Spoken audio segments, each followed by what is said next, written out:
Mettez-vous en ligne.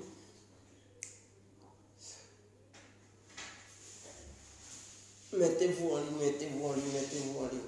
On va se laisser, c'est très important. Voilà. C'est important, c'est important. Donc, connectez-vous, chers parents, chers amis, chers frères. C'est toujours l'incontournable. C'est toujours l'incontournable. Connectez-vous. On va casser les papous.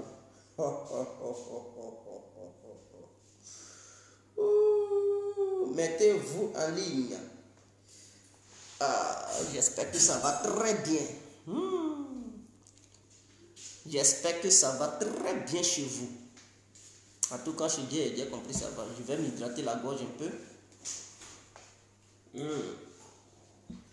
Voilà. N'hésitez surtout pas à vous connecter. Connectez-vous surtout. N'hésitez pas à vous connecter. Connectez-vous et partagez le direct. J'ai été restreint, je n'en disconviens pas. Je sais que j'ai été restreint. Ça fait que les gens ne sont pas là. Mais cette restriction va durer quand même encore un bon moment. C'est pas grave. Mais on fait avec. Je ne vais pas me taire. Alors, bonsoir à tous et à tout temps pour tous ceux qui ne me connaissent pas. Je suis l'incontournable guerre complet tout terrain. L'homme dont on parle, l'homme qui n'a pas froid aux yeux, l'homme qui ne mange pas ses mots. Vous pouvez aussi m'appeler devant la vie, l'homme n'est rien, gouverneur italien, docteur Mondon, appelez-moi boum boum, laisse-moi mourir 5 heures. Plein droit, El Padrino, Camari des eaux ou la Mouja. Alors nous voilà en nouveau devant cette caméra pour faire passer un message capital, un message fort, un message intelligent et un message réfléchi à son excellence, son monsieur Diaby Lassini et sa femme, Madame Mariam Diaby. Je vous ai dit que je ne fais pas partie du RADP, mais ces deux personnalités qui sont au sein du RADP, je leur dois un très grand respect. Il faudrait que ça soit clair. C'est-à-dire au sein du RADP, Dieu compris va manquer de respect à tout le monde, mais jamais il ne manquera de respect à Diaby Lassini et à Mariam Diaby. Il faudrait que ça soit clair. Venir ici et les défendre aujourd'hui ne veut pas dire que je fais partie du RADP. Ça, jamais. Donc, enlevez cette histoire dans vos têtes. Voilà. Donc, je viens ici pour soutenir Diaby Lassini. Je sais que peut-être Diaby Lassini ne va pas être d'accord avec mes propos qu'il va attendre parce que je sais encore que Alassane Ouattara est son mentor. Alassane Ouattara est son leader et il suit Alassane Ouattara depuis longtemps. Ce n'est pas aujourd'hui qu'il est avec Alassane Ouattara. Il est avec Alassane Ouattara depuis les années 90. Il faudrait que ça soit clair. Jusqu'à aujourd'hui, 2021, il est toujours avec Ouattara. Grâce à Alassane Ouattara, il a eu certaines choses au pays. Je n'en disconviens pas. Mais à un moment donné, là, Diaby Lassini méritait aussi la place que les Adama Bitogo méritent aujourd'hui. Les Kandia Kamara méritent aujourd'hui. Parce que ce que Diaby Lassini a fait pour Dramane, c'est énorme. C'est énorme. Alassane Ouattara ne peut pas se comporter comme ça envers ce monsieur. Il ne peut pas être méchant jusqu'à ce point. Ça, c'est inadmissible. Un Guégué est contre ça. Les Adama Bitogo ont fait quoi au pays là-bas? Qu'est-ce qu'ils ont fait? Prendre un micro et parler n'importe comment. Avoir des propos déplacés, des propos incendiaires. Et c'est ça, Alassane Ouattara, il adore. J'ai l'impression que Ouattara, là, il adore des personnes qui sont contre la paix. Je dis ça, je n'ai pas peur de quoi que ce soit. Je dis, j'ai l'impression qu'Alassane Dramane Ouattara, qui est le leader des militants et des cadres du RADP, là, il adore les personnes qui sont contre la paix. Parce que quand vous voyez Adama Bitogo, c'est quelqu'un, il est contre la paix. Est-ce qu'Adama Bitogo a déjà tenu des propos réconciliants? Donc, des propos conciliants plutôt. Il n'a jamais tenu ce genre de propos. Quand Adama Bitogo fait ces sorties-là, c'est pour diviser, c'est pour s'aimer la haine encore au sein des peuples ivoiriens. Quand les Kandia Kamara font des discours, mais est-ce que c'est une femme qui est prête pour la paix? C'est une femme qui veut, coûte que coûte, qu'il y ait toujours la division au pays pour qu'elle puisse se maintenir là où elle est. Parce qu'elle sait que s'il y a la paix, mais elle ne vaut rien au pays là-bas. Il y a des personnes intellectuelles, il y a des personnes intelligentes, donc elle risque de perdre sa place. Alors elle préfère la division comme ça, elle pourra toujours maintenir sa place là où elle est au sein du RADP.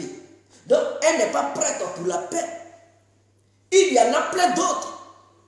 Les Amadou Soumaoro, les présidents de l'Assemblée nationale remplacés fraîchement par Adama Bitogo. Celui-là aussi, là, il n'aimait pas la paix. C'est des personnes qui sont contre la paix. Mais au sein du RADP, là, ceux qui sont pour la paix, là, j'ai l'impression qu'Alassane Ouattara, il les élimine un à un. Si ce n'est pas la fiole qui leur donne, alors il les envoie en exil. Ou soit il leur démet de leur fonction pour les amener ailleurs, dans d'autres pays, pour les éloigner, pour ne plus qu'ils aient au moins un contact direct avec la population. Décider, Gokoulibaly, voici quelqu'un qui aimait la paix. Ouattara et son frère lui ont donné la fiole, ils l'ont éliminé. Est-ce que vous comprenez? Ouattara et son frère lui ont donné la fiole, ils l'ont éliminé. Ce n'est pas un débat, c'est un fait. Ahmed Bakayoko qui aimait tant la paix, qui faisait tout pour que les enfants, les filles et les fils de la Côte d'Ivoire puissent se mettre ensemble pour aller de l'avant. Mais Ouattara et son petit frère lui ont donné la fiole. Ahmed Bakayoko, il est mort. Mais je vais revenir sur cette histoire d'Ahmed Bakayoko tout à l'heure, pour éclairer les uns et les autres, pour dire qu'ils l'ont bel et bien empoisonné. Est-ce que vous m'attendez? On va revenir sur ça. Mais parlons de Lassina Diaby. Quelqu'un que j'aime tant. Je l'admire. Je l'admire. J'aime bien qui il est. Est-ce que vous comprenez? J'aime bien Lassina Diaby. J'aime bien Mariam Diaby. Il faudrait que ça soit clair. Et leurs actions qu'ils mènent, ce sont des gens qui aiment la paix. Regardez un peu Mariam Diaby, je suis un peu ses conférences qu'elle fait au pays là-bas. Mais c'est une femme qui se préoccupe de la jeunesse. C'est une femme comme ça là, qui devrait même normalement représenter la jeunesse. Alassane Dramane Ouattara devrait créer même spécialement un ministère. Le ministère des femmes. Pour que Mariam Diaby puisse s'occuper de ça. Parce que c'est une dame qui encourage les femmes qui ont perdu espoir pour pouvoir investir et devenir quelque chose dans la société. Mais non, Ouattara il ne fait rien pour celle-là. Ce sont les Kandia Camara là, on ne sait même pas d'où elles viennent. Ce sont ces gens de femmes-là qui font la promotion, ils imposent les femmes analphabètes comme les Kandia Camara aux Ivoiriens. Je sais que, écoutez-moi, je sais que Diaby Lassina va être contre mes propos, mais il faudrait qu'on se dise la vérité. Donc, Gon est mort. Ouattara et son petit frère l'ont tué. Avec Bakayoko qui aimait aussi la paix, Ouattara et son petit frère l'ont tué. Bon, écoutez, cette histoire de Soro Diom, je ne sais pas trop bien, mais Soro Diom nous a fait croire dans une vidéo que c'est parce qu'il a commencé à parler de paix qu'il a coupé Inyama et Dramane. Je reviens encore, je vous le dis. Soro Diom a dit aux Ivoiriens que c'est parce que lui, Soro, a commencé à parler de paix que Ouattara s'est énervé parce que Ouattara ne voulait pas qu'au sein de ses militants et au sein de ses ministres, ou bien tous ceux qui le suivent, il ne veut pas que personne parmi ces gens-là se lève pour parler de paix. Il est contre la paix. Donc, comme Soro Diom a commencé à parler de paix à Dramane, Ouattara, il l'a mené où? Il a voulu lui donner la fiole. Heureusement que Soro Diom a été prudent. Alors, comme la fiole n'a pas pris Soro Diom, il dit Soro Diom exil. Soro Diom est aujourd'hui en exil.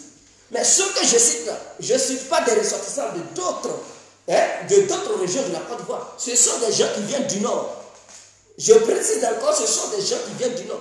Donc, mon message que je fais passer là, ça s'adresse aux Dioula de Côte d'Ivoire.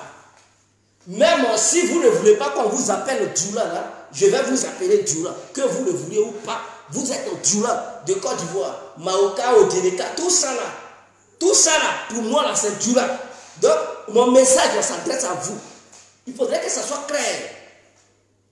Maintenant, aujourd'hui, il y a encore un nouveau émergent au nord. Ouattara voyait ça. Il dit non, celui-là, il faudrait que je le casse. Donc, Diaby Lassine doit remercier Dieu. Je dis bien, Diaby Lassine là, il doit remercier. C'est d'ailleurs son Dieu qui prie là. C'est parce qu'il est fort. Que Ouattara et son frère ne lui ont pas donné la fiole. Donc, Diaby Lassine doit dire Dieu merci. Parce que c'est la fiole qu'ils allaient lui donner. Donc, si ils lui ont permis d'aller au Sénégal pour être un ambassadeur de Côte d'Ivoire au Sénégal, Diaby Lassine doit dire Dieu merci. Parce que Ouattara, il était capable, et je le connais, il était capable même de lui donner la fiole pour l'effacer totalement. Pourquoi il démet Diaby Lassine de ses fonctions? Parce qu'il a été élu. Il a été élu fraîchement au nord. Mais s'il a été élu en tant que député, ce sont des gens qui l'ont voté. Il doit représenter ces gens-là. Mais ces gens-là l'ont élu. Il n'a même pas encore exercé pour prouver de quoi il est capable. Ouattara dit non, pas question. N'oubliez pas qu'il est le DG du fer. Ouattara dit non, pas question. Quitte tout ça, va au Sénégal. Mais pourquoi Ouattara se précipite tant? Est-ce que Diaby Lassine est le seul cadre du RADP qui doit aller au Sénégal? Il n'y a-t-il pas d'autres cadres du RADP pour les amener au Sénégal? Pourquoi il a regardé parmi les cadres du RADP? Il dit non, c'est Diaby Lassine que je choisis pour qu'il aille au Sénégal. Question. Cette question, je vais la répondre. Mais avant de la répondre, je vais me mouiller la gorge. Il pouvait envoyer Kandia Camara pour être ambassadrice. Pourquoi il ne l'envoie pas là-bas? Parce que Ouattara sait que Kandia Camara n'est pas aimé au sein de la population du Nord de la manière Diaby Lassine est né. Je répète, Ouattara, il est conscient que Kandia Camara, elle n'est pas aimée au Nord de la manière Diaby Lassine est aimé au Nord. Pourquoi il ne prend pas Adama Bitogo pour dire va être ambassadeur et puis il dit non, va rester au sein de l'Assemblée nationale? Pourquoi? Parce que Dramane Ouattara, il voit Adama Bitogo à photocopie. Celui qu'on appelle Tiene Brahima, vous le connaissez. C'est leur club là. Ceux qui donnent la fiole aux gens là. C'est leur boy. Donc les gens marchent par boy. Donc c'est ceux-là qui voient, en tant que ses successeurs, ils les voient comme ceux qui vont les succéder. Vous savez le rôle capital que le président de l'Assemblée nationale joue en Côte d'Ivoire. Au cas où le pouvoir est vacant, et que le vice-président n'est pas là, c'est le président de l'Assemblée nationale qui prend la relève. Est-ce que vous le savez? Jusqu'à présent, Ouattara, de façon officielle, il n'a pas encore nommé vice-président. Est-ce que vous comprenez? Il n'a pas encore nommé vice-président. Lui que vous connaissez là, Patrick Achi, c'est premier ministre. Donc, au cas où Ouattara n'est pas là, Patrick Achi n'a pas le droit de prendre le pouvoir. Donc, c'est un guignol qui est là comme ça. Il a nommé son petit frère ministre de la Défense. Et ministre d'État. Les affaires concernant l'État ivoirien, c'est lui qui gère. Mais officieusement là, c'est-à-dire, c'est quelque chose que les Ivoiriens ne savent pas. Il est le vice-président de la Côte d'Ivoire. C'est une information que je vous donne. Tiene Brahima, de façon officieuse, est le vice-président de la République de Côte d'Ivoire.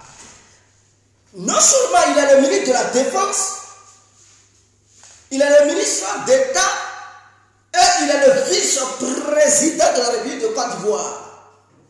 Et en dehors de Mamadou Cimetière, est-ce que vous comprenez bien? Mamadou la guerre. Vous ne pas dire Mamadou Soumaoro. l'ancien président de l'Assemblée nationale, je sais que Bitogo a été nommé par intérim, mais on connaît toujours quand il y a intérim, on sait ce qui suit. C'est que la filleule est en train de faire son travail. Donc d'ici l'accomplissement du travail de la filleule, Bitogo représente d'abord Amadou Soumaoro. Parce que tôt ou tard, dans un futur très proche, la filleule va confirmer son résultat qui sera très positif. C'est-à-dire la mort de Mamadou Soumaoro sera annoncée dans un futur très proche. Parce que la filleule est en train de faire son boulot. Donc pour ne pas que l'Assemblée nationale soit vacante, alors il faut déjà nommer quelqu'un par intérim. D'où vient cette nomination de vous connaissez, vous le connaissez. Je n'ai pas encore envie de citer trop son nom. Bitogo, vous le connaissez. Adama Bitogo. Est-ce que vous comprenez? Donc voici ce que Alassane Ouattara porte dans son cœur. Tiene Brahima Adama Bitogo et lui Alassane Ouattara. En dehors de ceux-là, tous ceux qui militent au sein du RADP, tous ceux qui sont cadres du RADP, Ouattara, il n'en a rien à foutre d'eux. Il faudrait que ça soit clair. Et Ouattara ne veut pas la concurrence au nord. Quand il voit un fils ou un cadre du nord en train d'émerger, ça devient un danger pour Alassane Ouattara. Et ces éléments, soit il les tue, soit il trouve des alibis pour leur lancer des mandats d'arrêt, ou il les fout en taule, ou soit il leur demet de leurs fonctions pour les amener ailleurs, pour casser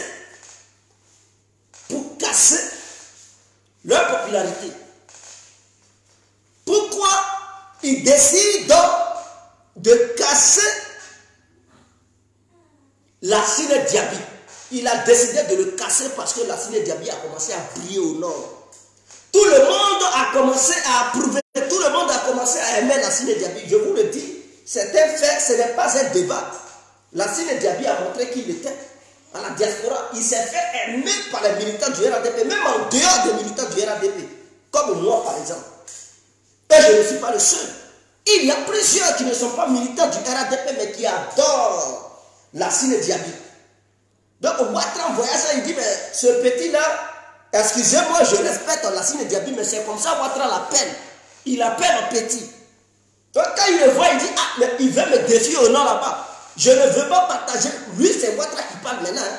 Je ne veux pas partager mon électorat avec d'autres personnes qui vont venir s'affirmer au nord là-bas, partager les militants avec d'autres personnes. Donc quiconque vient du nord, qui essaie de briller, qui essaie de se faire voir au soleil, comme quoi il est l'homme fort du nord, ça devient un danger pour Alassane Ouattara. Il doit tout faire pour casser quiconque vient du nord. Quiconque vient du nord qui émerge en Côte d'Ivoire doit être cassé automatiquement. Et c'est de ça qu'il s'agit. Voilà pourquoi Ouattara ne veut pas laisser un nordiste émerger. Il ne veut pas laisser un nordiste émerger. Son objectif, là, tous les nordistes n'ont qu'à être des toutous de Ouattara. Il faudrait que ça soit, c'est-à-dire, ils n'ont qu'à être des moutons d'Alassane Ouattara. Tout ce qu'il leur dit, ils n'ont qu'à dire béni, oui, oui. Il ne faut pas que quelqu'un va s'affirmer pour dire non, je suis le nouveau homme fort. Ou bien je suis le leader de la jeunesse du Nord. Ou bien le leader de la jeunesse ivoirienne. Mais qui serait aimé par les nordistes. Quand Ouattara il voit ça, il dit lui là, il devient une menace. Il faut le casser. Voilà comment Alassane, voilà pourquoi Alassane Ouattara a demandé à la Diaby Lassine d'aller au Sénégal là-bas. Parce qu'à un moment donné, Diaby Lassine, il commençait à s'implanter dans le cœur des militants du RADP. Il commençait à s'infirmer. Tout le monde a le fait. Tout le monde commençait à partager les photos de Diaby Lassine. Tout le monde commençait à faire les éloges de Diaby Lassine. Tout le monde commençait à reconnaître les valeurs de Diaby Lassine.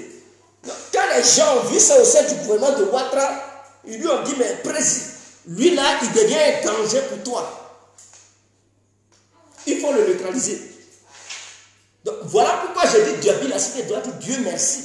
S'il n'a pas été assassiné par la filleule, il doit dire Dieu merci. Ils l'ont nommé comme ambassadeur, qu'il aille là-bas pour travailler. Ce n'est pas grave. C'est pas grave, monsieur Diaby, son excellence, monsieur Diaby, c'est pas grave. Allez-y travailler. Mais vous devez savoir que le peuple ivoirien vous sera toujours reconnaissant. Le peuple ivoirien sait qui vous êtes. Donc, tôt ou tard, un jour, si vous aviez, ou bien si vous avez plutôt des tendances électorales, n'hésitez pas. N'hésitez pas à revenir de la... Vous pouvez même vous déclarer candidat en tant qu'indépendant à l'horizon 2030, bien sûr. En 2030, Ouattara ne sera plus là pour vous donner des ordres. Et ce n'est pas la tienne Brahima là, et la Dama Bitogo là, qui vont vous... Non, non, non, vous êtes pareil. Monsieur Diaby Lassine, je tiens à vous le dire. Vous, il n'y a aucune différence entre vous et Tiene Brahima. La seule différence qu'il y a, c'est que vous là, vous aimez la paix. C'est que vous, vous êtes gentil. C'est que vous, vous ne tuez pas. Contrairement à Tiene Brahima qui lui, il n'aime pas la paix, qui lui est prêt à donner la fiole. On l'appelle le fioliste. Ou bien El Fiolisto. Ça c'est son prénom. El Fiolisto, c'est le prénom de Tiene Brahima. Parce qu'il adore donner la fiole aux gens. Il faudrait que ça soit clair. Est-ce que vous comprenez? Contrairement à vous, Diaby Lassine, vous qui prenez la paix, vous qui avez la capacité de mobilisation, vous qui aimez tant le peuple ivoirien, vous qui souhaitez voir une Côte d'Ivoire réunie du nord au sud, de l'est au l'ouest, en passant par le centre, Ouattara et sa bande ne veulent pas cela. Ouattara et sa bande ne veulent pas cela. Excusez-moi, je ne suis pas xénophobe, mais je vais vous rappeler. Alassane Ouattara, quand vous le voyez, il n'aime pas trop les Ivoiriens qui sont au sein du RADP. Que tu sois Ivoirien du Nord, Ouattara, lui, s'en fout. Hein? Regardez, Adama Bitogo, lui, c'est chez qui? Il vient d'où? Quand on lui dit Adama Bitogo, montre ton village, le village de tes parents. Il ne montre même pas le nom, parce qu'on sait en Côte d'Ivoire, tu peux naître à Divo, il n'y a pas de souci. Parce qu'on peut immigrer, on peut faire l'immigration interne. Est-ce que vous comprenez? On peut immigrer dans les différents côtés de la Côte d'Ivoire. Là n'est pas le problème. Donc, un audition peut naître par exemple à Divo, à Gayoa, à Katiola, peu importe, il peut naître partout. Mais ce nordiste qui est né là-bas, là, il sait que ses parents viennent peut-être d'Odiélé. Et ils sont venus tôt à Gayoa et que c'est là-bas ils ont grandi. Et là, il est né là-bas. Mais il ne peut pas oublier d'où il vient. Mais les Adama Bitogo, là, quand vous leur demandez, là, Adama Bitogo, vous venez de quel village du Nord? Dans quelle région du Nord? Ils n'ont même pas de village, ils n'ont même pas de région. Même si lui, il n'est pas né au Nord, là, et qu'il est né quelque part en dehors d'une région du Nord, mais quand même, Adama Bitogo devrait savoir d'où viennent ses parents. Mais quand on lui demande d'où viens-tu, il dit non, il vient de trucs chez les trucs, comment on les appelle même? Les Akembo, il dit c'est de là-bas, il vient. Ça veut dire c'est un étranger. C'est quelqu'un qui a obtenu la nationalité ivoirienne. Et donc, comme ce sont des gens qui ne sont pas ivoiriens de souche, alors ils sont prêts à la division. Voilà, c'est ceux-là qui poussent Ouattara à diviser les Ivoiriens. Prenez Kandia Kamikaso Kamara. Dites à Kandia Kamara de vous montrer son village. Kandia, d'où viennent tes parents, tes aïeux là, ils étaient où? En Côte d'Ivoire. Parce que quand tu peux naître au sud, tu peux naître à Abidjan, c'est normal. Un Ivoirien peut naître n'importe où en Côte d'Ivoire. Il n'y a pas de souci. Mais au moins, cet Ivoirien-là doit se souvenir de l'endroit où ses aïeux viennent. Donc quand il y a ses aïeux-là, ils vivaient où en Côte d'Ivoire avant de naître quelque part en dehors du territoire des nordistes. Les aïeux de Kandia Kamara vivaient où? Vous allez lui demander, elle ne sait même pas où il vit parce qu'elle n'a pas de village. Ces aïeux-là ne sont même pas en Côte d'Ivoire. Vous savez, je vais vous révéler, Kandia Kamara est en train de construire un grand collège en Guinée. Et cette information-là, allez-y faire des recherches. C'est-à-dire, pendant que les Ivoiriens ont besoin d'éducation, Kandia Kamara, elle prend l'éducation pour amener ça en Guinée. Mais elle se prend pour qui? profitent de l'argent de la Côte d'Ivoire pour aller construire des écoles en Guinée. Or, les écoles sont insuffisantes en Côte d'Ivoire. De surcroît, elle était même ministre de l'Éducation. Elle ne l'est plus, mais elle était ministre de l'Éducation. Celle qui était censée promouvoir l'éducation, alors elle-même, elle déplace, elle prend notre éducation pour mener ça en Guinée. Ce qui veut dire que ses origines sont de la Guinée. Parce qu'elle n'a pas de village. Je ne suis pas xénophobe, mais c'est un fait. Alors, comme elle n'est pas ivoirienne d'origine, qu'est-ce qu'elle fait? Elle prend de la haine. Parce que sans haine, elle sait qu'elle va perdre son poste. Parce que quand tous les intellects ivoiriens vont être là, et qu'ils vont dire les gens n'ont qu'à diriger le pays dans la paix et dans l'union, elle sait qu'elle ne fait pas partie des intellects du pays. Donc elle va sauter vite. Alors qu'est-ce qu'elle fait? Elle est obligée de prôner la haine. Voilà d'où vient la haine. Et si j'avais fait une vidéo pour m'attaquer aux Djoula de Côte d'Ivoire, le problème des Djoula de Côte d'Ivoire, parce que j'aimerais revenir sur ça pour leur faire comprendre, je vais m'hydrater la gorge. Le problème des Djoula de la Côte d'Ivoire, c'est que voici nos frères Djoula, ils ne savent pas faire la part des choses. Je ne suis pas contre le peuple malien. Je ne suis pas contre le peuple burkinabé. Je ne suis non plus pas contre le peuple sénégalais. Je ne suis pas contre le peuple de Casamance ou bien de, comme on appelle ça, le pays de Yaya Jammeh et tout ça. Mais tous ceux qui viennent de ces pays-là, qui parlent la même langue appelée le Bambara, avec nos frères Djoula de Côte d'Ivoire qui sont au nord, quand ces gens-là arrivent sur le territoire ivoirien, ils sont accueillis à bras ouverts par nos frères ivoiriens, qui eux aussi ils sont Djoula. Mais nous les autres qui ne comprenons pas bien le Djoula, on ne peut pas faire la différence entre ceux qui viennent de l'autre côté et ceux qui sont ivoiriens de souche. Parce que quand on attend, on se dit c'est Djoula. Parce qu'au nord là-bas, il y a plusieurs langues. Qui peut maîtriser toutes ces langues? Donc on ne peut pas faire la différence entre eux et ces gens-là. Alors c'est à eux maintenant de rétablir le respect.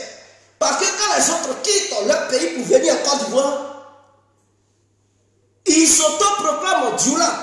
C'est eux-mêmes qui disent nous sommes des Djoula. Ils ne disent pas qu'on est au Dinéga, on est Sénoufo, on est ta. Non, ils disent qu'ils sont Djoula. Mais comme ils ne sont pas ivoiriens de souche, qu'est-ce qu'ils font? Ils créent le désordre en Côte d'Ivoire. Mais lorsqu'ils créent le désordre en Côte d'Ivoire, l'autre ivoirien qui n'est pas Djoula, qui ne sait pas d'où viennent ces gens-là, mais il les mélange en même temps avec les Djoula de Côte d'Ivoire. Mais c'est aux Djoula de Côte d'Ivoire de faire la part des choses pour leur dire, écoutez, vous venez en Côte d'Ivoire. Bien vrai, peut-être dans le passé, si on veut rentrer dans l'histoire, vos parents et nos parents étaient une famille. Mais les frontières ont été tracées. Depuis que les frontières ont été tracées, l'Ivoirien ne peut pas quitter son territoire pour aller foutre le bordel, tuer notre territoire. Il a le devoir de respecter les règles de l'autre côté de la frontière. Donc si vous ressortissez de l'autre côté de la frontière, si vous arrivez en Côte d'Ivoire, respectez les règles et les normes de la paix ivoirienne. Mais nos frères ne leur disent pas ça. Ils les encouragent dans leur bêtise ou bien ils se taisent. Voilà d'où vient cette histoire de division. Voilà pourquoi les autres peuples passent leur temps à dire les Djoula, en fait, les Djoula sont mauvais. Mais parmi les Djoula, ceux qui sont les vrais Ivoiriens, ils se comportent bien. Ils reconnaissent que ce sont leurs frères qui viennent du Mali, Burkina, Sénégal et consorts là qui viennent foutre le bordel. Et ils portent le treillis ou bien la tenue de Djoula. Parce que quand eux ils viennent, ils ne disent pas qu'ils sont maliens. Ils disent on est Djoula, on est nordiste et puis quoi? Mais l'Ivoirien qui est là, qui est lui aussi nordiste, son Ivoirien là, qu'est-ce qu'il lui dit? Il ne parle pas, il est là, il regarde. Et puis il sourit, il rigole. Mais si tu souris, tu rigoles. Et puis lui, il porte la tenue de Djoula. Et il commence à foutre le bordel. Mais lui qui est en face, qui ne sait même pas d'où vient ce dernier, il va penser que c'est le Djoula ivoirien. Donc automatiquement, lui, il va voir de façon générale que les Dioula de Côte d'Ivoire sont méchants. Voilà le vrai problème. Donc à vous les Dioula de Côte d'Ivoire de régler cette histoire. C'est à vous de régler. Parce que nous les autres, c'est-à-dire on ne maîtrise pas qui est vrai Dioula de Côte d'Ivoire, qui ne l'est pas. Parce que si l'autre ethnie veut régler ça, ça va créer guerre. C'est dans ça on dit guerre, guerre, guerre. Par les étrangers là, ils se cachent derrière cette histoire de Dioula pour dire non. En Côte d'Ivoire là, on nous traite d'étrangers, on nous traite de ceci. Et ça révolte les gens. Parce que les étrangers qui sont en Côte d'Ivoire là, eux là, leur objectif, c'est de voir toujours le pays en désordre. Parce que quand il y a le désordre, eux ça les arrange. Ça arrange ces gens là parce que quand il y a désordre, notre pays ne peut pas avancer. Pour eux là, ça avance. Le jour, ils en ont marre de notre pays, mais ils s'en vont chez eux. Pendant ce temps, chez eux là, c'est devenu Dubaï. Nous, chez nous là, ça va être encore comme le désert du Sahara. Voilà leur objectif. Et donc, mon message que j'avais fait passer la fois passée là, rentrait dans ce sens. Je sais que beaucoup ne m'ont pas compris. Beaucoup n'avaient pas pu capter mon message. Mon message est toujours codé. Il faut être un décodeur. Un déco premier pour savoir de quoi parle guerre, bien compris. Il faudrait que ça soit clair. Est-ce que vous comprenez? Donc c'est ça le mal de la Côte d'Ivoire. Imaginons les Libériens. Ils viennent en Côte d'Ivoire et puis ils sont cachés à l'ouest de la Côte d'Ivoire. Bon, vous les Dioula là, vous ne pouvez pas savoir que ce sont des Libériens ou bien ce sont des gens de l'ouest. Imaginons que ces gens-là, ils viennent pour foutre la merde. Et puis ils disent, c'est nous les guerriers. C'est nous les ouais. Mais toi, nordiste là, tu connais quoi dans ça? Peut-être qu'ils parlent même langue. À l'ouest là-bas, mais c'est l'Ivoirien de l'ouest de rétablir la vérité. De ramener à ce Libérien là, à ces réalités pour dire, écoute, bien vrai, on parle la même langue. Bien vrai, nos deux pays font frontière.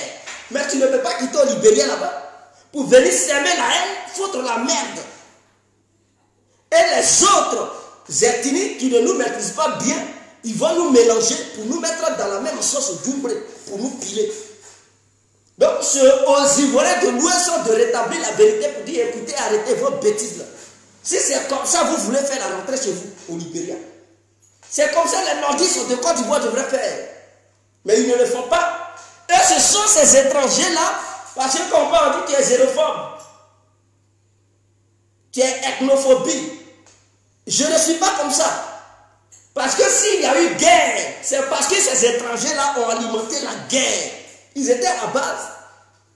Eux, dans leur objectif, il fallait avoir la guerre coûte que coûte pour piller le pays, pour aller construire chez eux. Parce qu'ils sont venus à l'aventure en Côte d'Ivoire. Donc, à un moment donné, leurs parents vont leur demander des comptes. Ah, tu es allé à Côte d'Ivoire, tu as réalisé quoi? Oh, pourtant, quand il y a guerre, ils peuvent casser les banques. Avec l'argent des banques, ils vont aller réaliser chez eux, ils vont construire des duplex, des maisons avec une piscine. Ou même piscine là, il n'y aura même pas quelqu'un pour se laver, ils vont mettre des alligators dedans. C'est dans cette vision qu'ils sont. Donc nous, Ivoiriens, les Dioula de Côte d'Ivoire doivent voir se voler. Ils ne doivent pas tout voir engager. Parce que quand mais pourquoi les autres vous accusent toujours? C'est parce que ceux que vous appelez vos frères Dioula qui viennent d'ailleurs, ce qu'ils font dans le pays, ils ne respectent rien. Va au Mali, tu as semé le désordre. Va au Mali, il faut être Dioula de Côte d'Ivoire. Tu dis c'est nous les Dioula du Mali. Quand ils vont découvrir que tu n'es pas un vrai Malien, tu vas les voir. C'est ton zizi, ils vont couper. Ils vont attraper pour couper. Ils vont oublier que tu es Dioula ivoirien. Ils vont dire, mais c'est moi qui vont le dire. Ces zizi-là, ils vont attraper pour couper un machette. Ce jour-là, le nom Dioula là va quitter dans ta tête. Tu vas oublier que non, eux aussi là, ils étaient aussi Dioula comme toi. Ils vont couper ça. Va au Burkina. Il va foutre le bordel de la manière. Quand eux ils viennent encore, ils voient le bordel qu'ils foutent là. Va là-bas, tu vas foutre le bordel. Pas tous les Burkinabés d'ailleurs. Parce qu'il y a des Burkinabés qui sont réfléchis. Ceux-là, je les respecte. Mais va là-bas pour foutre le bordel. Ils vont découvrir que non, tu n'es pas un vrai Dioula Burkinabé. Et que tu es un Dioula ivoirien, tu es allé là-bas pour foutre la merde. Mon frère, chez Anus là, ils vont exciser. Excuse-moi, mais c'est un fait. Il n'y a qu'un Ivoirien qui est mouton de la mort, on dit il est Ivoirien, il ne voit vraiment rien, qui laisse n'importe qui venir en Côte d'Ivoire pour s'auto-proclamer Djoula de Côte d'Ivoire. Et il se cache derrière cette identité pour semer le désordre et la haine. Ça pousse les autres ethnies à mélanger tous les Djoulas de Côte d'Ivoire. Mais c'est le moment de leur demander d'arrêter. Parce que le pouvoir n'est pas éternel. Je ne suis pas là menacé, mais c'est un fait. Le pouvoir n'est pas éternel. Mais imaginons qu'un jour le pouvoir quittait, ce pouvoir qui règne tombait. Mais les autres ethnies là, ils ne vont pas savoir qui est Djoula ivoirien, qui ne l'est pas. Ils vont vouloir se venger. Et c'est ça qui amène toujours la guerre. C'est le moment de demander aux autres là d'arrêter leurs bêtises. Ben, il y a d'autres parmi eux là qui ne sont pas venus à leur famille. Eux, ils sont venus seuls. Ils sèment la haine. Mais vous, là, Djoula de Côte d'Ivoire, vous êtes en Côte d'Ivoire et vos familles. Les autres qui viennent là, souvent ils sont seuls. Ils sont venus à l'aventure, ils ne viennent pas à leur famille. Donc quand ces choses là, ils prennent leur truc, mais ils ne prennent même pas bagage. Ils portent là lesquels ils fuient, ils s'en vont. Et c'est entre nous, Ivoiriens, là, on se laisse. On se taguait. On s'entretue. Et ceux qui ont semé la haine, ils sont déjà sortis. Quand tout va s'apaiser, ils reviennent encore pour semer la haine. Vous ne voyez pas qu'il y a un double jeu? Vous ne voyez pas qu'il y a un problème? C'est à vous de régler ce côté-là. Donc, Diaby Lassiné, courage à vous. Je sais que vous avez été nommé ambassadeur de Côte d'Ivoire au Sénégal parce que Ouattara a vu un danger en vous. Il a constaté que les jeunes de Côte d'Ivoire commençaient à vous aimer et beaucoup parmi la jeunesse vous aimaient déjà. Il n'a pas voulu que cela prenne encore davantage d'ampleur. Il fallait qu'il vous casse. Donc, il vient de vous casser. C'est ça la politique. Donc, courage à vous. Dites merci parce qu'ils ne vous ont pas tué avec la fiole. Sinon, c'était la fiole qui allait jouer son rôle. El Fiolisto allait vous empoisonner. Mais s'il ne l'a pas fait, remerciez Dieu. Remerciez Dieu. Soyez ambassadeur, tôt ou tard là, vous reviendrez en Côte d'Ivoire pourquoi pas, soyez ambitieux, monsieur Diaby Lassiné. Vous pouvez vous déclarer candidat aux élections présidentielles à l'horizon 2030. Et vous en avez le droit. Vous avez la capacité. Vous avez les différentes capacités intellectuelles. Les capacités morales. Les capacités physiques. Vous englobez ces trois capacités-là pour pouvoir diriger le pays. Donc, ne craignez rien. En 2030, vous pouvez revenir pour dire que vous êtes un candidat. Même si le RADP ne veut pas de vous, vous pouvez vous déclarer candidat indépendant. Et ceux qui savent ce que vous avez fait dans la vie, c'est à eux maintenant de juger et de faire le choix. Ce n'est pas parce que candidat du RADP s'est présenté candidat que tous les Ivoiriens vont aller voter ce dernier. Tout dépend des actions que chacun de nous mène sur le terrain. Lui qui mène les bonnes actions, il va attirer le peuple de son côté. Lui qui mène les fausses actions, mais le peuple n'ira pas à ses côtés. Il faudrait que ça soit clair. Donc voici, je vais m'hydrater la gorge et on poursuit. J'avais promis au début de ma vidéo que cette histoire d'Ahmed Bakayoko, j'allais revenir là-dessus. Alors nous y sommes. D'autres disent que Ahmed Bakayoko n'a pas été empoisonné. J'ai toujours affirmé que elle, Fiolisto, c'est-à-dire je parle de Thierry Brahima, c'est son surnom, c'est son petit nom de caresse qu'on appelle El Fiolisto. Est-ce que vous comprenez? Ça c'est un nom de caresse espagnol. El Fiolisto, c'est son nom de caresse. Ça veut dire la fiole. Ou bien le fioliste. Voilà, El Fiolisto, ça veut dire le fioliste. Alors, Quand je vous disais que ce monsieur avait empoisonné Ahmed Bakayoko, des gens m'ont dit non. Au début, vous ne devez pas croire au gouvernement ivoirien parce que c'est un gouvernement qui ment. Donc, suite aux spéculations que le gouvernement a fait sur le peuple ivoirien, a raconté sur le peuple ivoirien, vous devez toujours nier les imbécilités du gouvernement. Excusez-moi. Parce que le gouvernement, depuis le début, il a menti au peuple. Le gouvernement a fait quoi d'ailleurs? Le gouvernement a menti au peuple en disant que Ahmed Bakayoko était fatigué. Donc, il allait en Europe pour se reposer. Donc, quelqu'un qui est malade, on dit non, c'est la fatigue. Pour ça, là, il prend un jet privé spécial pour aller en France parce qu'il est fatigué. Donc, quelqu'un qui est fatigué, là, il ne peut pas rester en Côte d'Ivoire. Quand les Ivoiriens maintenant sont fatigués, c'est en France qu'ils viennent. Donc, le gouvernement a menti à son peuple. Ça, c'est le premier mensonge. Donc, depuis le début, là, le gouvernement ivoirien n'a pas été honnête et cohérent envers la population. Est-ce que vous comprenez? Secondo, Ahmed Bakayoko était dans le coma. Le gouvernement ivoirien nous a fait croire qu'il se portait bien et qu'il allait venir dans un futur très proche en Côte d'Ivoire. Mais pour le moment, il nommait comme ministre par intérim Patrick Achi, premier ministre par intérim. Etienne Brahima comme ministre de la Défense par intérim. Oh pourtant, Ahmed Bakayoko était déjà dans un coma. Il souffrait, il était dans un coma calamiteux. Le gouvernement ivoirien continuait toujours de mentir au peuple ivoirien. Donc, et quel gouvernement là? Quel crédit vous allez accorder à ce gouvernement? C'est un gouvernement qui ment.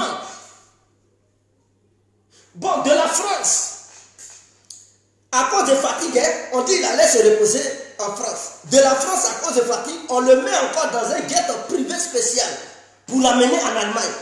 Depuis quand un Ivoirien, parce qu'il est fatigué, en plein Covid-19, il vient sur Paris, et de Paris, parce que la fatigue est tellement là encore, on le prend encore pour le mettre encore dans un jet privé pour l'amener en Allemagne. Ah! Et peuple ivoirien, vous croyez à ce gouvernement? Ça veut dire cette histoire d'un cancer fulgurant qui aurait tué Ahmed Bakayoko, c'est du mensonge. Vous savez où ils l'ont amené? Ahmed Bakayoko, quand ils l'ont enlevé en France, il a été envoyé dans l'hôpital qui s'était occupé de cette histoire de Navalny, c'est-à-dire l'opposant russe, soi-disant qui avait été empoisonné. Les spécialistes qui avaient découvert cette histoire du poison dans le corps de Navalny, ce sont ces mêmes spécialistes qui ont regardé, qui ont analysé le corps d'Ahmed Bakayoko. Quelqu'un qui est fatigué, on l'emmène dans un hôpital spécialisé dans l'empoisonnement. Mais vous-même, vous ne voyez pas. C'est-à-dire, on dit que tu es fatigué. Depuis la Côte d'Ivoire, ils n'ont fait que mentir. De la France, à cause de fatigue, on dit non, la France dit elle ne peut pas. On l'emmène maintenant en Allemagne. Ce n'est pas dans n'importe quel hôpital, mais l'hôpital qui est spécialisé dans l'empoisonnement. Bon, de vous à moi, si tu n'as pas été empoisonné, pourquoi on t'envoie quelque part? C'est comme si en Côte d'Ivoire, on dit tu as le coco. Bon, au lieu de t'envoyer chez celui qui soigne le coco, on t'envoie chez quelqu'un qui soigne le sida. Mais quel est ce double jeu là? C'est-à-dire tu vois, on dit lui là il soigne le coco, lui là c'est sida il soigne. On dit qu'il y a le coco, on ne t'envoie pas chez le traiteur de coco, hein, on t'envoie chez celui qui traite le sida. En réalité, le gouvernement ivoirien a menti au peuple ivoirien. A menti à l'humanité tout entière. Et comme la France, on ne voulait pas que l'image de Ouattara soit ternie, ils ont utilisé la propagande et l'argument utilisé par le gouvernement ivoirien pour dire qu'il est mort d'un cancer fulgurant. C'est un secret d'État. Il ne fallait pas révéler les origines de la mort d'Ahmed Bakayoko. Il fallait cacher ça au grand public. Il fallait dire qu'il est mort suite à un cancer fulgurant. Mais qu'est-ce qui a créé le cancer? Question. Et d'autres disent non, il y a des machines, on ne peut pas. De nos jours, la technologie est tellement avancée que quand on te fait passer dans des machines, on peut détecter tout de suite le cancer. Mais on dit ils ont détecté le cancer à la dernière minute. Mensonge d'État. Est-ce que vous comprenez? Donc Ahmed Bakayoko a été bel et bien assassiné par El Fiolisto alias Otiene Brahima. C'est de ça qu'il s'agit et il n'y a pas de débat là-dessus. Donc voilà, c'est parce qu'Ahmed Bakayoko avait des idées électorales. Il avait une ambition à vouloir un jour gouverner la Côte d'Ivoire. Ouattara a vu en lui une menace. Il dit dégage. Il a mené sous terre. Soro Diom qui avait aussi des ambitions. Ouattara dit mais tu vas passer par où? Il a falsifié des trucs. Il dit Soro, des bien mal acquis. Il a pris résidence de Makori. Mais Soro avait pris ça et puis Ouattara il travaillait avec lui. Les yeux de Ouattara étaient cousus. Lorsqu'il nommait Soro premier ministre de la Défense ou bien président de l'Assemblée nationale, Ouattara ne savait pas que Soro Diom était dans une résidence qui coûtait 1 milliard et quelques. Ses yeux étaient fermés. Parce que quand Soro a dit, lui maintenant il veut être aussi candidat, Ouattara dit, ah ok, cette histoire de résidence, on va parler maintenant. On va parler de ça. Et il fait maintenant sortir les anciens dossiers pour le poursuivre. Tout simplement parce qu'il ne veut pas la concurrence. Il ne veut pas que quelqu'un du Nord émerge. Et les Nordistes doivent comprendre cela. J'ai été le premier à le constater. Et j'ai été le premier à le dire. Et je le répète tout le temps que les Nordistes doivent se réveiller. Parce que Ouattara pense que la Côte d'Ivoire est un royaume. Or, il n'en est pas question. La Côte d'Ivoire n'est pas un royaume. Ouattara doit comprendre la réalité. Il n'est pas le seul Ivoirien venant du Nord à avoir les capacités intellectuelles capables de gouverner le pays. Tous les Ivoiriens sont libres s'ils pensent qu'ils ont tous les atouts à pouvoir gouverner le pays là. C'est au peuple de juger. Donc Ouattara n'a pas le droit d'éliminer qui que ce soit émergent en Côte d'Ivoire. Non. Si Ouattara pense qu'il est fort et que le peuple l'aime autant, qu'il laisse à tout le monde jouer le jeu. Et oui, le jeu politique. Que chacun participe pour que le peuple tranche. Il ne peut pas dire qu'il est le seul, qui est l'homme le plus fort. Il est le seul qui s'est fait aimer par le peuple ivoirien. Il est le seul à qui le peuple admire. Mais, Ouattara en même temps, on constate qu'il tremble. Lorsqu'il voit quelqu'un qui émerge, automatiquement, il fait tout. Parce qu'il le pouvoir, il utilise la justice, il utilise le poison, il utilise n'importe quel moyen pour éliminer ses adversaires. C'est malsain, c'est mauvais draman. Si tu penses que tu es l'homme fort du pays et que le peuple t'aime, laisse tout le monde participer au jeu électoral, au jeu politique. Et c'est sur le terrain là, le peuple choisira. C'est le peuple de décider. Ce n'est pas à toi d'empoisonner les gens. Ce n'est pas à toi d'écarter qui est bon pour le peuple, qui n'est pas bon pour le peuple. Le peuple saura, parce que quand quelqu'un va au marché, il sait quel habit qui est bon pour son corps. C'est ça, il regarde, il achète. Donc si le peuple pense que c'est Ouattara qui est toujours le meilleur, le peuple choisira toujours Ouattara. Mais si le peuple constate que Ouattara, il est capable, incompétent, sur d'autres plans, mais le peuple fera un autre choix. Ce n'est pas à toi de chasser les gens, Draman. Il faut arrêter tes bêtises. La Côte d'Ivoire n'est pas ta propriété privée. Respecte le peuple ivoirien et la nation ivoirienne. Il faudrait que ça soit clair. Alors pour terminer, j'aimerais vous rappeler toujours que Guerrier Complet, il est l'unique qui possède le médicament du coco. C'est-à-dire, vous allez aller n'importe où, parcourir toute la Côte d'Ivoire, même toute l'Afrique tout entière, en cherchant un remède pour soigner vos hémorroïdes, ou bien votre coco, vous n'allez pas gagner le bon remède. Je vous le dis. Parce que tous ceux qui vendent ces médicaments, ce sont des menteurs. Ils n'ont pas un bon médicament. Ils vont vous donner des feuilles pour vous faire soigner, ou bien n'importe quoi, et vous allez avoir des problèmes. Ça va provoquer le cancer dans vos corps. Souvent même cette humeur, ça va vous donner. Oh, Guégué, il est l'unique et le seul qui possède un vrai médicament de coco. Il faudrait que ça soit clair. Je suis le seul qui possède cela. En dehors de moi, là, tout ce que vous partez voir, c'est des présentés. Ils ne connaissent rien en matière de médicaments. Et ils vous font croire qu'ils connaissent. Non. Ceux qui ont payé mon médicament du coco, ils savent. Et j'aimerais qu'en direct, ceux qui pensent qu'ils ont payé là, et que ça n'a pas marché, ils n'ont qu'à commenter. Avec des preuves à l'appui. Pour dire, j'ai acheté ton médicament de coco, voici la preuve. Et que ça n'a pas marché. La personne n'a qu'à faire ça. Il n'y a personne parmi tous ceux qui ont payé, qui vendent des médicaments. Eux tous, ils m'appellent pour me féliciter. Il y a d'autres qui ont souffert pendant 10 ans, 15 ans, 30 ans du coco. Ils sont allés partout, ça saignait. Il n'y avait pas de remède. Quand ils ont pris mon médicament, le coco a disparu dans leur corps. Le médicament anéanti, je dis, c'est un médicament très aigu, puissant, tranchant et précis.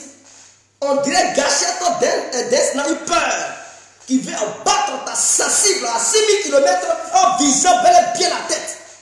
Écoutez, le médicament n'est pas, c'est pas pour les enfants, c'est un médicament spécial, élaboré de façon minutieuse, avec attention et précision. Tous ceux qui sont dans des hésitations, n'hésitez point.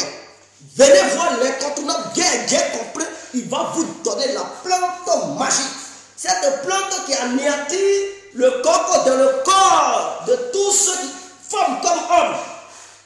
Si tu as le coco là, il ne faut plus discuter. Viens voir un docteur Mondon, docteur Guégué complet. L'incontournable devant la vie, gouverneur italien, il te donne la plante magique, mon frère ou ma soeur, ton coco est propre. C'est guéri. Le mal va disparaître de ton corps. C'est de ça qu'il s'agit. Alors, secondo, je suis le seul qui possède encore la poudre magique qui traite la faiblesse sexuelle. Tous ceux qui viendront vous vendre des atotés, ce sont des présentés. Des atotés ne valent rien. Ceux qui vendent des atotés là, ça ne peut rien faire. Et ils vont vous donner des médicaments qui vont vous pousser à perdre le goût de la nourriture parce que c'est tellement amer. Vous allez perdre le goût. Oh, pourtant, les atotés qu'ils vous donnent là, ça ne fout rien. Vous ne savez même pas ce qu'ils ont mis dans le liquide et puis ils vous donnent des gros bidons. Sans ça, là, ils vous demandent de boire. Ah! Vous ne savez même pas où ils sont allés plusieurs l'eau là. Ils disent c'est l'eau d'atoté.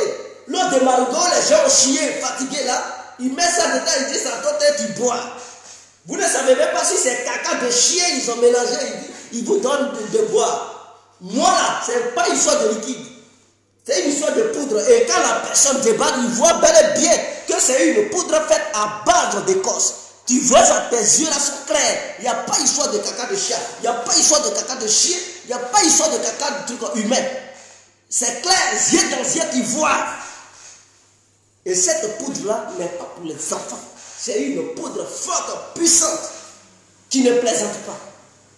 Si tu es infertile, c'est-à-dire si tu as problème de spermatozoïde, tu as problème de procréer, c'est-à-dire que madame est là, tes spermatozoïdes sont inefficaces.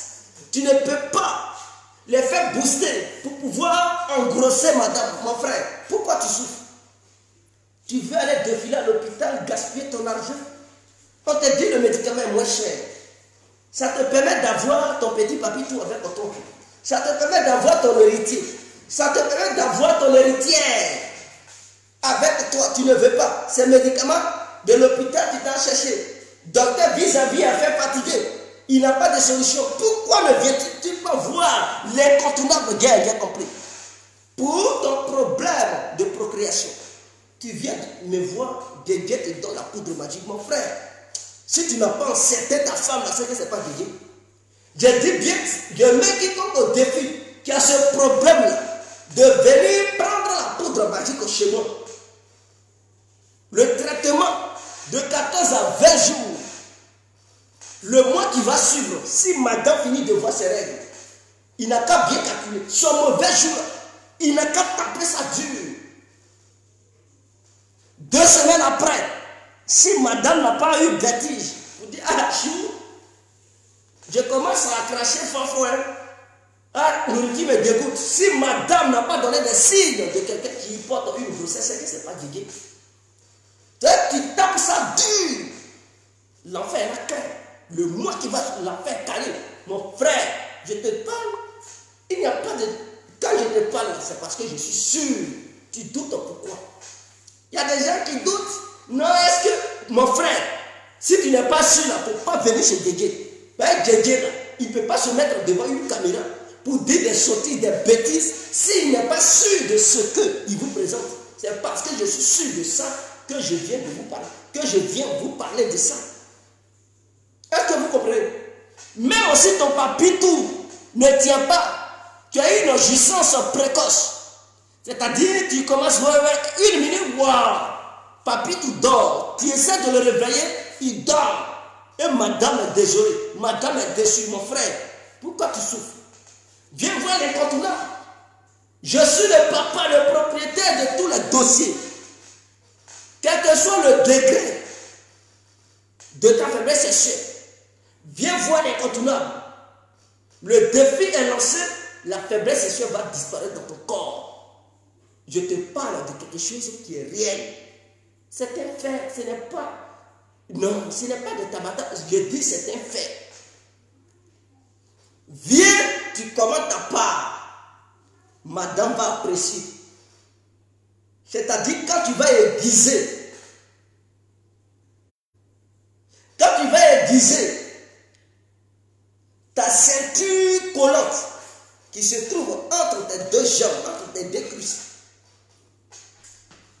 Mon frère, quand cette ceinture va commencer à frapper les paroisses, essuyer le disjoncteur, ne fais descendre le carré bas. Appuyez sur l'accélérateur. Si madame n'a pas crié dans son ethnie, ce n'est pas l'incontournable, bien compris. Elle va apprécier. Je dis, elle va apprécier. Même si elle avait son petit pompier, elle va oublier son petit pompier. Elle va se coller à toi. Tu seras le seul et unique dans sa vie. Petit pompier, tout ça, elle va oublier. Tellement tu vas chicoter ça. Ah! Non. Elle sera étonnée, elle va dire, je n'ai jamais vu ça dans ma vie. Tu es le seul capable de me faire ça. Ah tiens, elle est collée. On dirait chigote Tarzan. Pour tous ceux qui veulent ces remèdes que je viens de citer, n'hésitez pas, voici mes contacts. 0032 46 52 54 128. Ce numéro-là, il faut bel et bien l'enregistrer sur ton téléphone portable. Et va me chercher dans ton WhatsApp, mon frère. Tu vas me voir, tu m'envoies un message calme. Et on discute, tu passes ta commande. Et quand vous passez la commande, vous devez savoir que c'est 2 semaines après, vous recevez votre colis. Il faudrait que ça soit clair. Le second numéro est le suivant. S'il vous plaît, prêtez les oreilles. 0033 7 53 02 44 64 à la fin. Enregistre bel et bien ce numéro et va dans ton WhatsApp. Tu verras l'incontournable guerre complet. Tu lui envoies le message du siècle. Tu négocies, tu prends ta part. Quand tu achètes, tu as 2 semaines pour recevoir ton colis. Mon frère, tu fais l'application parce que je vais t'expliquer la posologie. Tu vas appliquer cela de la manière je vais t'expliquer. Le résultat sera concluant, sans problème, sans souci. Sur ce, on se laisse. C'était l'incontournable Dieu complet. Tout compris. Vive la Côte d'Ivoire, vive le peuple ivoirien. On est ensemble. Ciao.